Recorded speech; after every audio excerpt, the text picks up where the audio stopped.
Did you know that parents rank financial literacy as the #1 most difficult life skill to teach? Meet Greenlight, the debit card and money app for families. With Greenlight, you can send money to kids quickly, set up chores, automate allowance, and keep an eye on your kids' spending with real-time notifications. Kids learn to earn, save, and spend wisely, and parents can rest easy knowing their kids are learning about money with guardrails in place. Try Greenlight risk-free today at greenlight.com/Wondery. Kids, listen to your mother. Mom! Welcome to Between Us Moms with Katie Crafts-Morg and Hallie Stevens-Drake. Hi, guys. Welcome to the podcast. It's Hallie and Katie. As always, we're so happy you're here. Having time with you every week is the peak of our week, and we love our bump day with you. Katie, hit us with your Cliff Notes. We have 30 minutes to debrief. I have figured out why Emma is so challenging. Oh, wow. I feel like I've been on this roller coaster ride with her. And if you guys have listened to past episodes, you understand that. And to anyone who has had a more challenging baby, this is for you. She's frustrated. She is so frustrated. She thinks she's an adult. She thinks that she's older than she is. And she wants to be walking. She wants to be talking.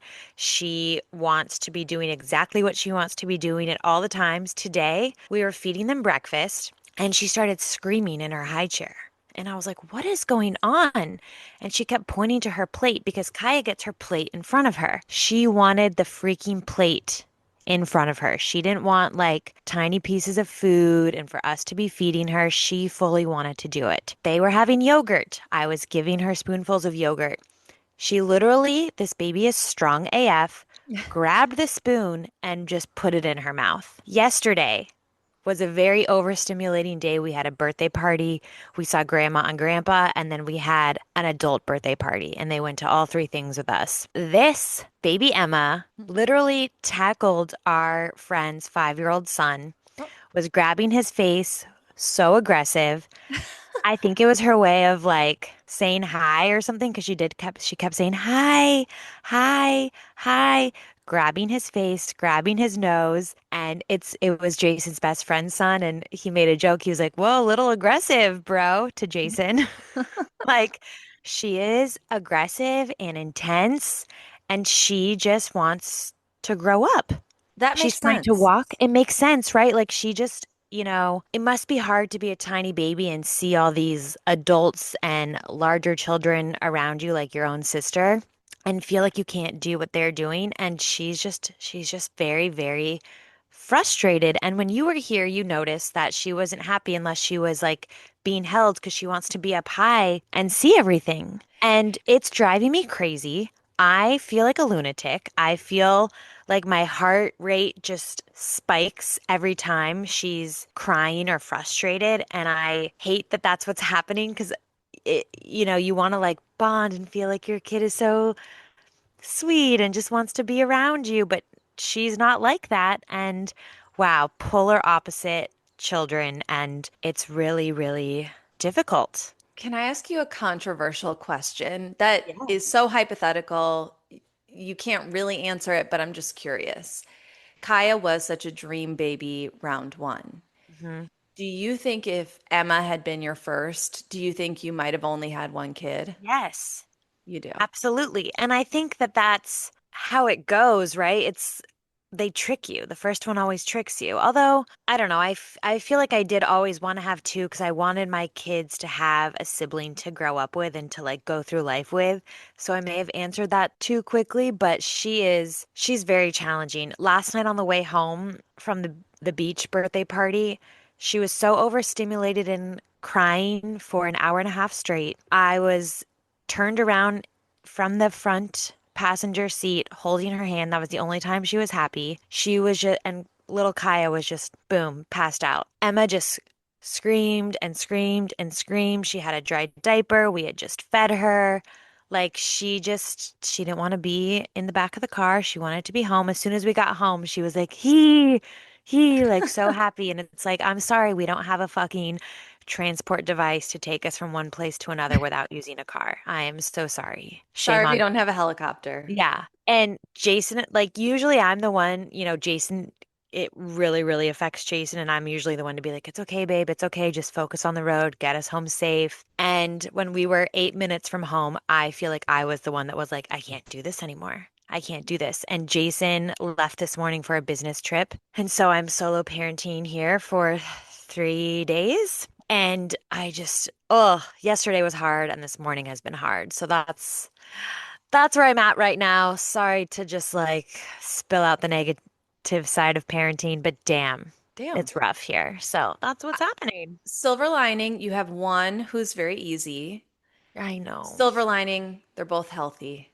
Yes, so Silver true. lining, I do think if that is why she's so frustrated, I have seen children be harder in their infancy and their toddler years. And then once they're able to communicate, it's like they're a different child. From your lips to God's ears, Yes. please, Lord, Yes. But save me from this hell. yeah, but everything you feel is valid. So feel those feels. It's hard. It is hard. You're just, especially when your kid is crying. I remember Dylan was the same way in the car. She'd cry. She hated her first car seat. And once we swapped out her car seat, different kid in the car, hated it. And she would scream for the entire ride. If we went anywhere further than a mile, forget it. And it was like, you just feel like all your nerves are exposed by the time you reach your destination. It makes it almost impossible to leave the house, like to mentally gear Yeah. up to get out the door and know that that's what you have ahead. It's so hard. Was it so Dylan was a more challenging baby, especially than Collins. What made you want a second child after going through having such a challenging first? So, what I'll say is this looking back now with hindsight and without postpartum anxiety, I actually don't think she was that hard. She was Oh, a very, very challenging sleeper. To this day, we struggle with sleep with Dylan. And that was really hard for me because I wasn't sleeping. So then for months and almost, a year and a half, I just wasn't sleeping. yeah. We never really nailed naps with her. Like she was not taking naps at a very, very young age. So I think that was really, really challenging. She was really hard in the car. And that was really challenging because Andrew and I are like, let's go to the beach, let's go to restaurants. And it made it hard. But that said, even though she, in hindsight, wasn't like a terribly challenging child, I still contemplated not going through with round two. Wow. Yeah, it's Because it's hard hard. because you just feel like, am I going to have the bandwidth? Like, I barely have the bandwidth to get through the day with her and to give her everything she needs. Like, will I do a second child justice? I know. Now, I'm so glad I got out of my way and did it.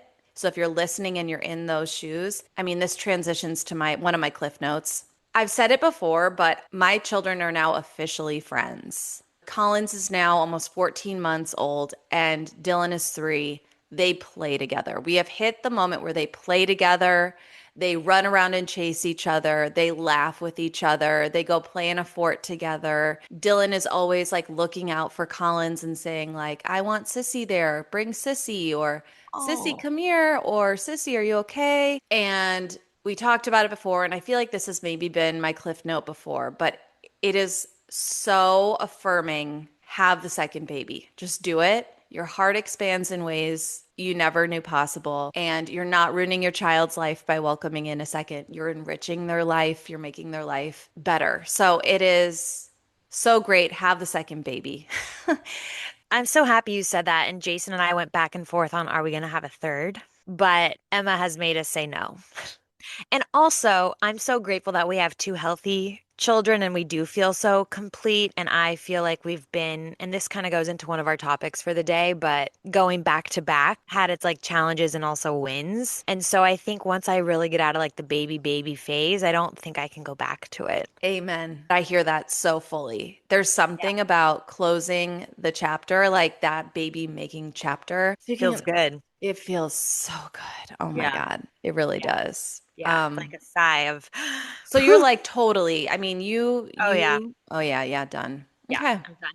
Done, done, done. Not Done, doing this. done, done. Nope. Complete, complete. Nope. The other cliff note, which is pretty quick, I am finally starting to lose weight.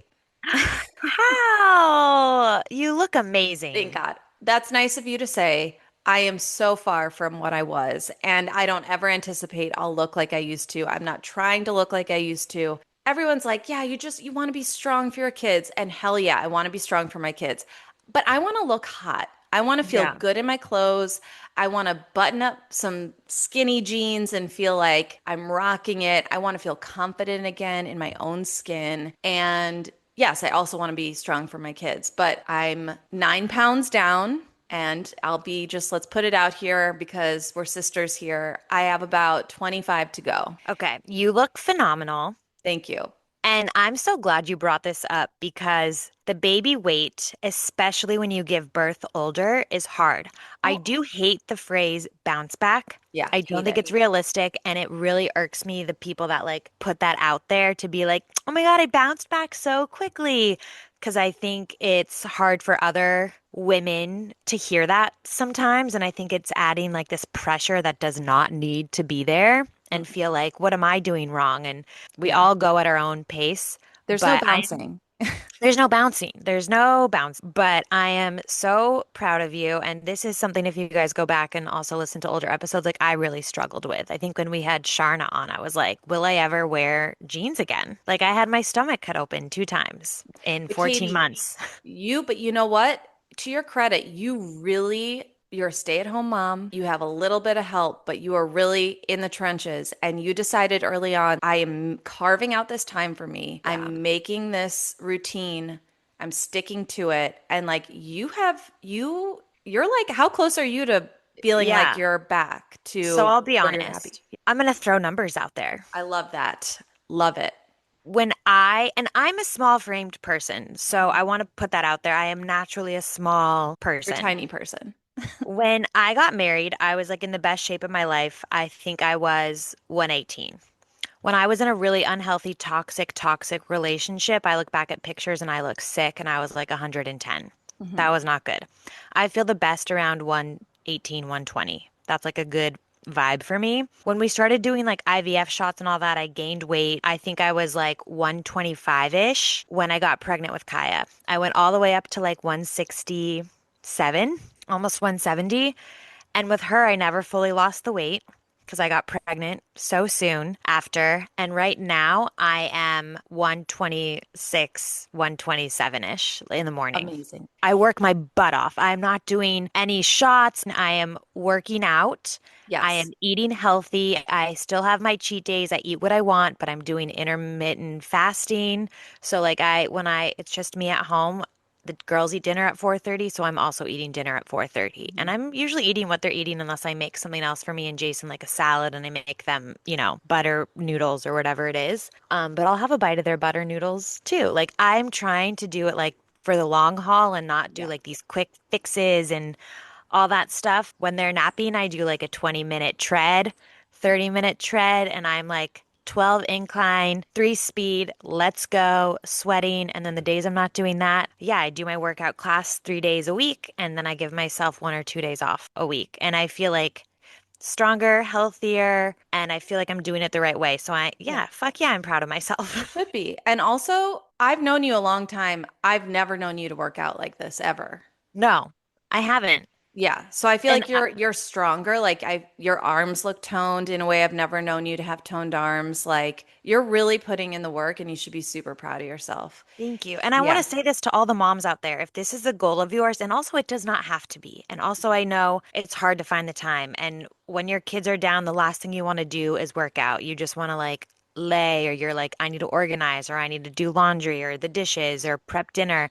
No, prioritize yourself. You will feel better if this is a goal of yours. I think it's Yeah. so important in life to have goals and to have things to look forward to. That Yeah. is literally the secret of happiness, if you ask me. I agree. Having goals, like always trying to better yourself, it is so hard. Like there's just no sugarcoating it. Collins, like I said, is 14 months and I'm just starting to lose the weight.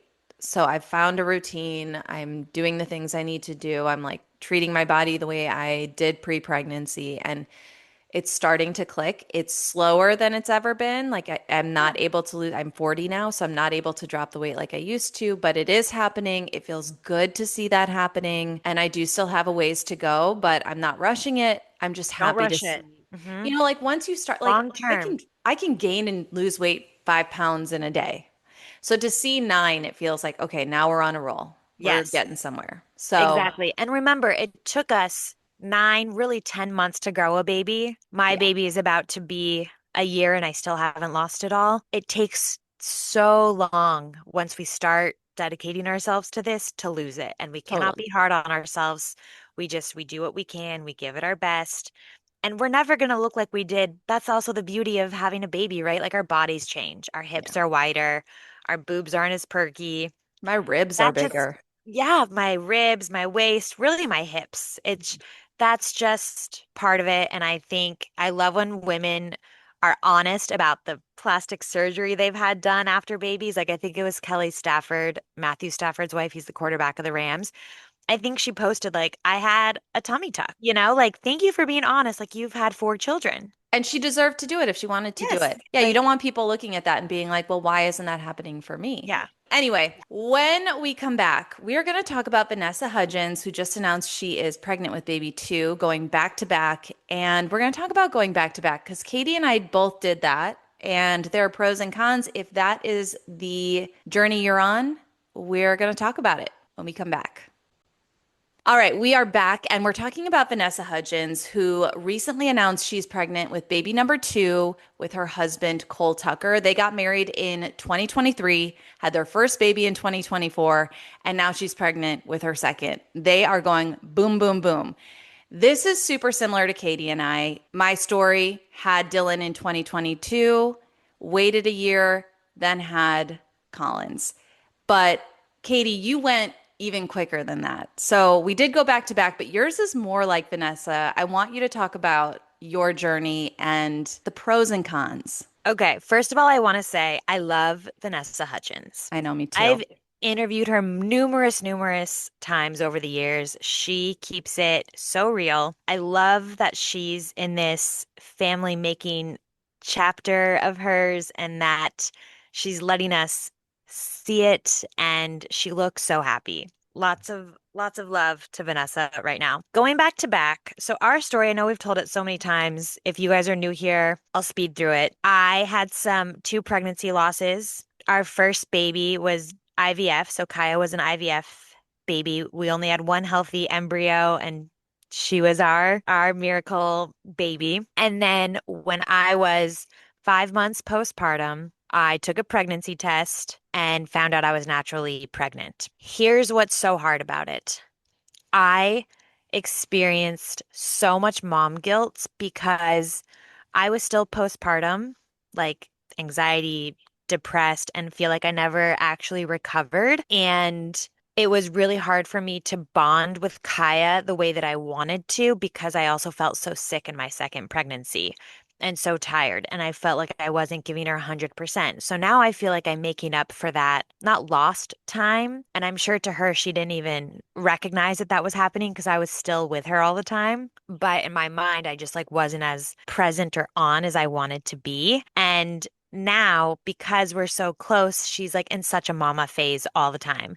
When we park the car, mommy gets me out because she wants me to get her out of her high chair. Mommy holds me. Mommy in at night in her crib. Like she and I have like such an amazing bond now. And so I feel like I'm doing the same to Emma though, where I'm prioritizing Kaia because I didn't get to do that when she was a baby.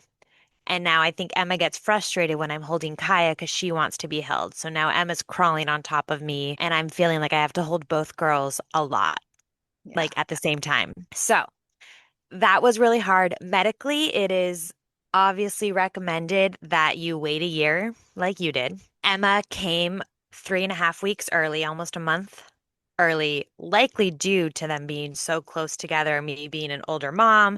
I had back-to-back C-sections. I will say the second recovery was so much easier, maybe because my body had already been through that trauma. And now it's really hard being having 2 in diapers, and I had 2 under 2 for so long, Yeah. and it feels like having twins. Though it is interesting because they'll probably be really close growing up, and that's what I'm so excited about. Like they're going to be, maybe doing the same sports and maybe doing the same activities. Like if we sign up for gymnastics, I can probably just take them both at the same time. And yeah, I'm looking forward to them having that close sisterly bond. And I'll be honest, getting through everything at the same time. Like now when Emma's done, like I am done. It's kind of nice knowing like, yeah, we did baby back to back baby, but then when we're done, we're like done, done. It's not like we're gonna wait 3 years or 2 years and have to like restart. Like I never had to restart. I've just been Yes. like in the baby phase. Yes. It took me a weird way to say that, but Yeah. yeah, that's kind of our story. What about you? Well, here are some pros. When you go back to back, you don't have to re-educate yourself on all of the things babies. It's Right. very quick. Even when we went back to back, there were some things where I was like, "Oh my gosh, how do we do this again? How do we when do we start feeding her, Yeah. food? How do, so there is a little bit of retraining your brain, but when you go back to back, less so. Also, my friends who waited longer, the development in new toys, the development in new theories on how to do things, everything changes. So you have to like completely get new stuff, or things have been recalled. That has happened. And you have to get something new. It's just like you can reuse that stuff and you're not taking up storage space for that long. Like you said, when you're done with that baby swing, you're done with it. If Yep. you are waiting 3 years, that baby swing is chilling in your basement, in your closet, taking up Yep. precious storage space. And I feel bad. Like, we really got started on our baby making journey later in life, and we didn't really have a choice. We kind of just biologically had to go back to back. And I felt bad because I kept saying to Andrew, I was like, let's just get it over with. And I felt bad that I was saying that because it's like, I shouldn't just want to get this chapter of life No, but over you with. should. It's so real. And that's a phrase that we used also. Like when I found out we were pregnant, I was like, I guess we're just going to get it over with Yeah. And I think because that's it okay. sucks to be pregnant. Yeah. Some people like it. I don't believe you. I hated it. To I me, liked it it. is, well, First time. first First time time you I liked liked it. it. That is a real thing. People do. I did like Yeah. it my first time, hated it my second time, but I still wanted to get it over with. Yeah. The other thing is, we talked about our bodies. If you go back to back, you kind of just accept this little window of time. My body is not my own. My Yeah. body is making life. My body is sustaining life. And then that's it. Hmm. But when I don't know, like when you when you wait 3 years, what you work out, you get yourself back into shape, and then you just have to kind of do it all over again.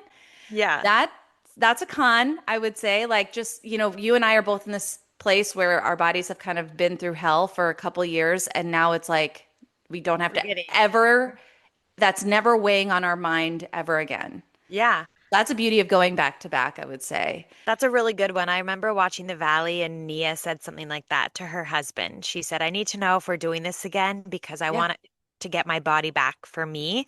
Mhm. But if I'm doing it all over again, it's like, why work your butt off? And then, yeah, Right.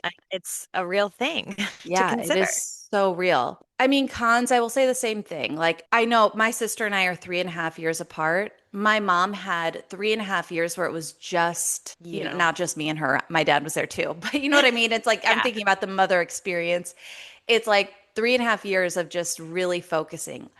And when you go back to back, like you said, it's that bonding is kind of ripped from you. And also, we talked about this on the podcast. Being pregnant with a Oh, toddler is fucking hell. It is so challenging, especially if your pregnancy is making you feel sick. It is the absolute worst, both on your mental and your physical. So that is definitely a case to be made for waiting. But yeah. in my mind, I'm really feeling like good about going back to back. I am too. Yeah, I'm, it you was know, hard, but I'm glad we did it. Now that we're on the other so hard. side, Yeah. I'm so happy that I never have to do it again. girl, amen. So, Yeah, yeah, I yeah. think, yeah, I'm feeling good about it. I feel like now I'm bonding with them both while they're both little tiny babies together and they're bonding. It really is like, I mean, Jason's here, he's very present, but he is also like working a lot of hours. And so, yeah, it feels like the Three Musketeers. We did Yeah. it, we're done. But if you are in that season where you're like, ugh, Should I just go back to back and get it over with? I'll tell you, I'm not mad I did it. It was And you great. know what? There's no right or wrong way to do it. No. You do what's best for you. If you have one and you decide, I can't do this again, that's your story. Amen, sister. If you feel like I want to wait or I want to get it over with, there's really no right or wrong way to go about it. Yeah. Everyone's story is so different and everyone's journey is so different. I like the word journey. I'm so sick of it. So I know overused. journey But and season. yeah. When we're editing this podcast, I'm like, so now I've started using the word chapter. This is a little tangent, but in my mind, I play a little mental drinking game of drink every time Katie and I say journey or season. I'm so sick of it. We got to work on that. Yeah, let's work on that. Journey, journey, journey. Thesaurus. Yeah. Yeah. Yeah. Anyways, you guys, thank you so much for being here. We're so grateful. We have some exciting things coming up on the podcast. We're also going to start booking some more experts. So if there's something that you want to know more about, slide into our DMs, let us know. We want to talk about like marriage and we want to talk about nutrition and health and our bodies and just all the things. We want this to be like an educational as well as just like honest place for everyone. So we love you so much. Motherhood is a sisterhood. Doodles.